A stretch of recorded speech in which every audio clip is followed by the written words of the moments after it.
హైదరాబాద్ అనేది మనకు ఈరోజు భౌతికంగా లేక భౌగోళికంగా కనపడేది ఆ పటన్ చెరువు నుంచి మొదలు పెడితే ఇక్కడ శంషాబాద్ వరకు అంతే. ఇది మనకు తెలిసిన హైదరాబాదు.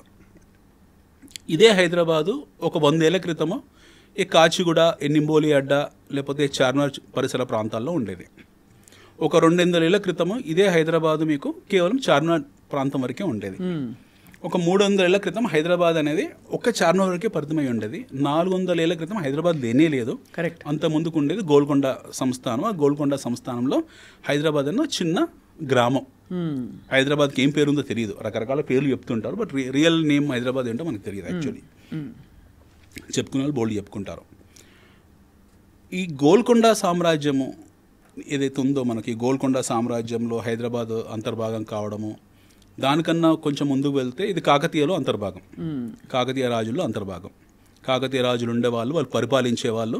వాళ్ళు వెస్టర్న్ వాల్స్ని ఫోర్టిఫై చేసుకోవడం కోసం గోల్కొండని ప్రతాపరుద్రుడి కాలంలో ఫోర్టిఫై చేశారు.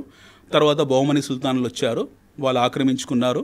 వాళ్ళు ఆక్రమించుకున్న తర్వాత హైదరాబాదు వాళ్ళ చేతుల్లోకి వెళ్ళింది. కులీ కుతుబ్ షా హైదరాబాద్ నగరాన్ని నిర్మించాడు.